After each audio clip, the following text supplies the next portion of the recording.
David Stearns for Potomac Patriots hockey here on a Thursday night before this coming weekend's home games against the Hampton Roads Whalers. This will be the last two home games we'll see until these guys pretty much disappear until mid-November. They'll come back and play against the Philadelphia Jackals.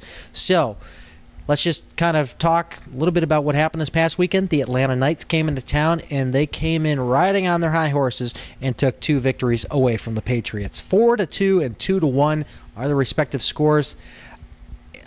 Let's just put this out there right now. Alec Yutzler is going to be talked about so much in this podcast. You're not going to have his name escape your brain for at least the next week or two.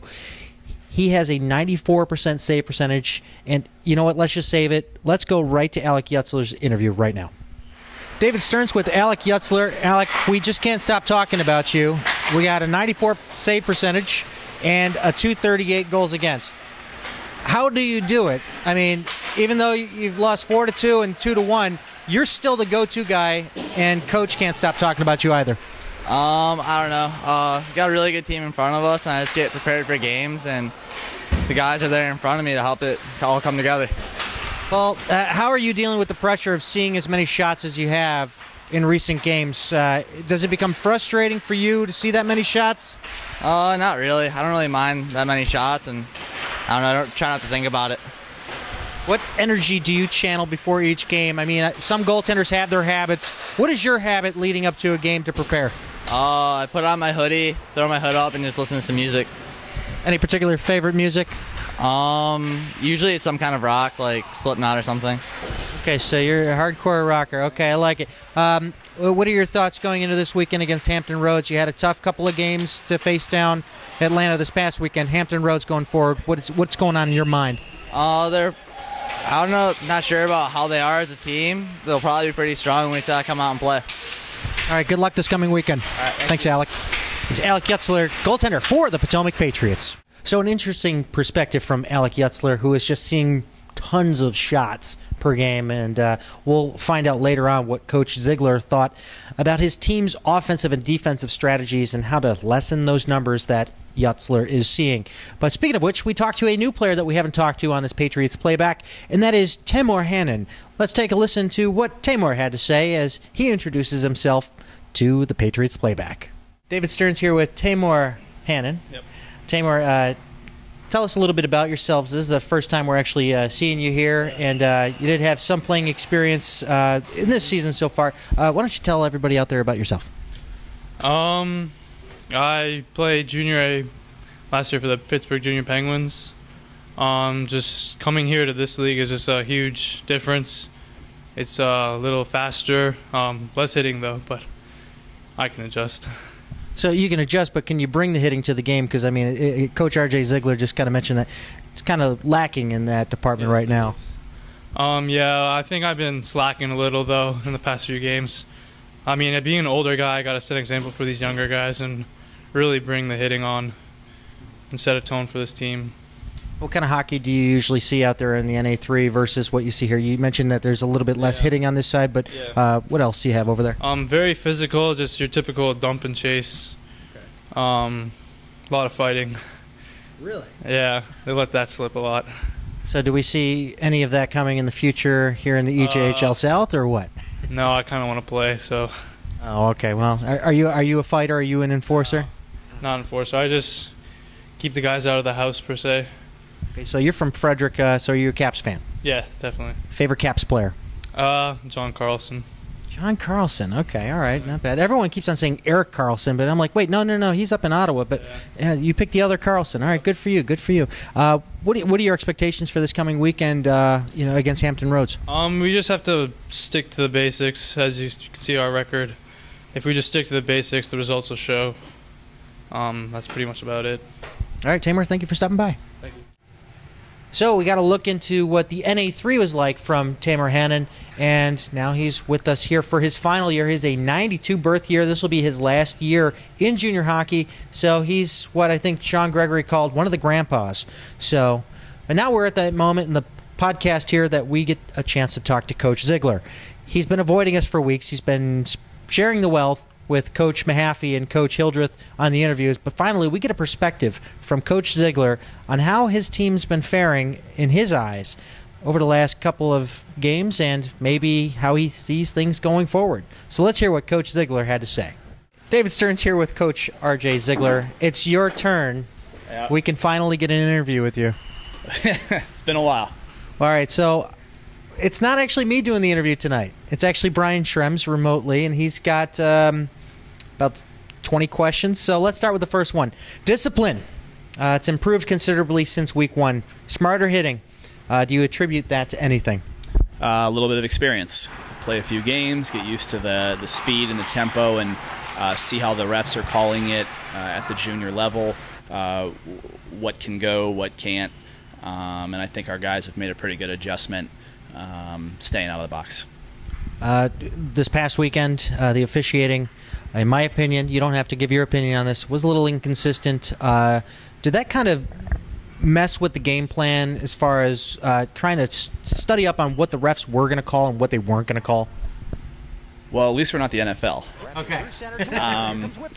So I think just like in the beginning of the season, just like players are learning how to play junior hockey, sometimes you get officials that are also learning how to officiate junior hockey.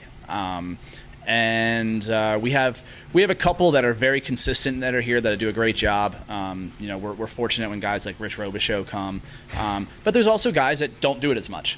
And the inconsistency they might demonstrate is probably a result of the lack of experience, just like the players have.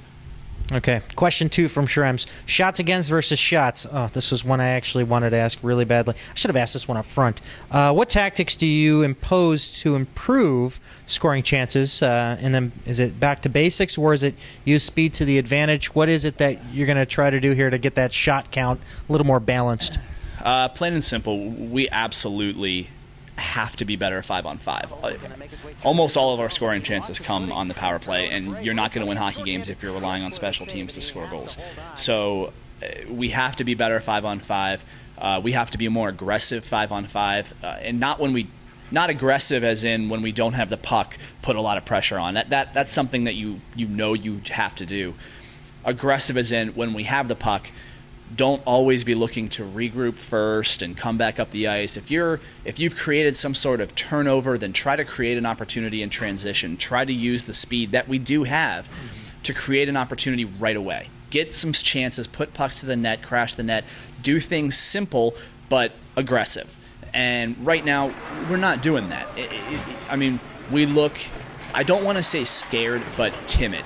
We look timid. We look like we're not ready to be the aggressor and take the game to the other team. We're almost waiting to react to what they're doing and hope that it creates some sort of chance for us. And you just can't do that. We're playing against teams that are all older than us. Every team we've played has been like 92s and 93s, where less than half of our team is that age.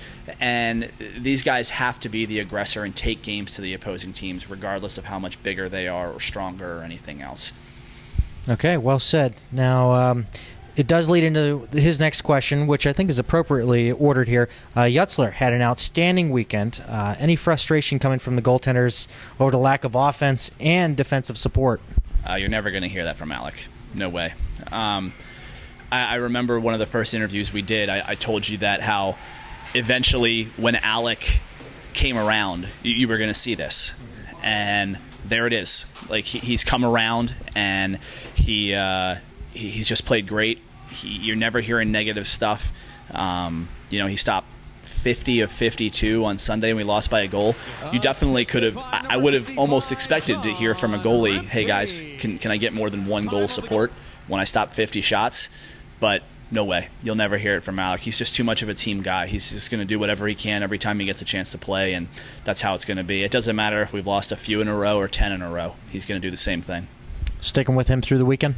He'll definitely get the first start, and we have our policy that we do with our goalies, creates the competition within them. They have a good game. They stop, their save percentage 900 or higher. They just continue to play. And Alex, through the 4 games that he's played, I actually just looked at the stats earlier, .940 save percentage, 2.36 goals against average. He's been stellar. Solid numbers. Solid numbers. All right, now, who needs to step up and play better two-way hockey? Keep that puck out of the zone, creating scoring chances. You could probably tell better what he's getting at with this question. Everybody.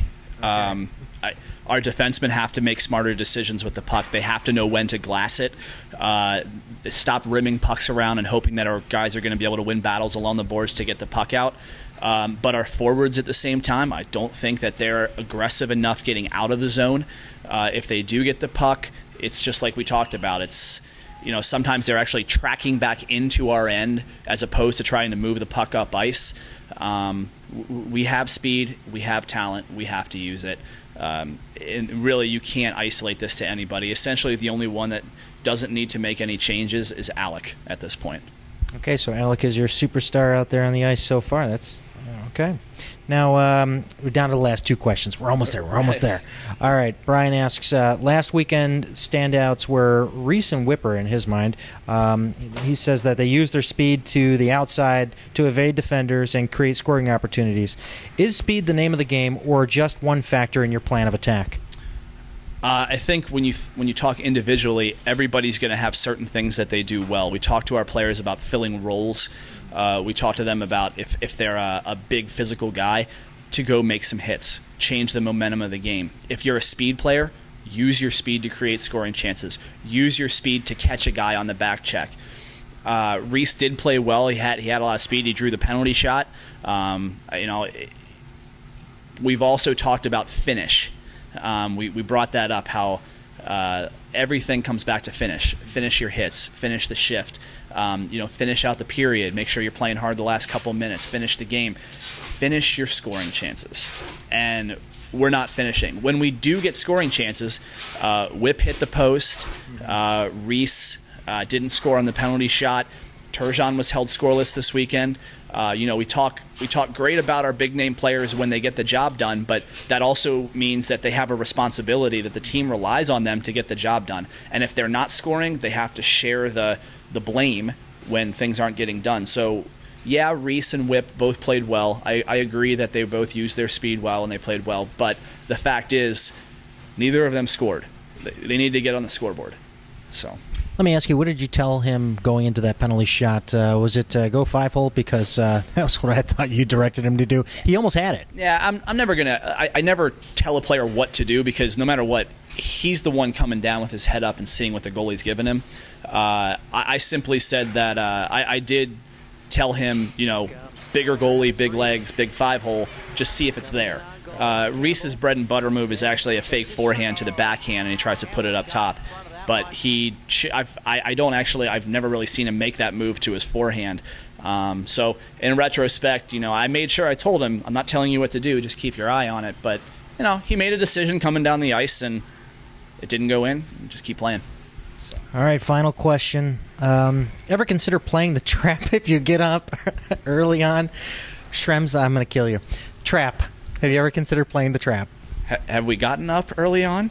Because I think you have to get up early on in order to play a trap. Otherwise, it doesn't really work. I should have read these questions before you sent them. The trap is not something that we're going to be... Right now, we're not aggressive enough as it is. We're not aggressive moving forward as it is. So I don't think the trap is something that's really on our radar right now. If we start pumping in 4 goals on teams early in the first period, maybe we can explore something where we're protecting leads, but... even if we were pumping 4 goals in the first period, we wouldn't switch to a trap in the second. Really, that's only something you do to protect a lead late in the game. So, and we haven't had to do that yet. So I don't think protecting a lead late is really... even when we played East Coast that first Sunday, we were up by a few, and we never thought pull back. We just wanted to keep the foot on the gas and keep going. So I don't think that's...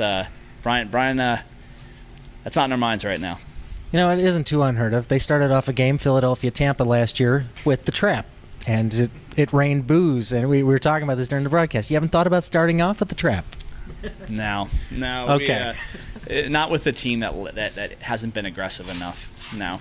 We need to teach our guys how to be aggressive, not how to sit back. Overall, final question. How do you guys feel going into this weekend against Hampton Roads? Well, the positive is that I don't think that any player has been able to come into this locker room. I take that back, one player, Alec. Any other player has been able to come into this locker room and say, I played great. And even though individually our guys have not necessarily played great hockey games. They've played good hockey games. They've been competitive. They've played with teams that are at a higher caliber than anyone's used to playing. When they can come in the locker room and say, we played a great hockey game, then we'll get W's. And I think that, this weekend, hopefully they continue to progress and they can be a little bit more aggressive, put some more shots at the opposing team net, and hopefully things turn out a little different. Well, good luck this weekend. Thank you. That's Coach R.J. Ziegler. So there you have it. Brian's 20 questions really poked at the core of Coach Ziegler and really got some interesting answers. So with that being said, Atlanta Knights are now in the rearview mirror, and looking ahead, at the road ahead, it is the Hampton Roads Whalers. We're going to have some whale tales and some brass bonanza coming up here this weekend. So tune in here at crossicefeed.com to check out the live action. That'll be 5:20 for the Empire team on Saturday and 7:50 for your EJHL South Potomac Patriots. And then, of course, Sunday morning, 9:10 and 11:40. So catch all the live action as you can. 4 hours worth of hockey. And we're going to see if Alec Yutzler can stand tall between the pipes. As, like I said, his name is going to be stuck in your head for weeks. We just can't stop talking about him here. This is David Stearns for the Patriots Playback saying, don't stop believing.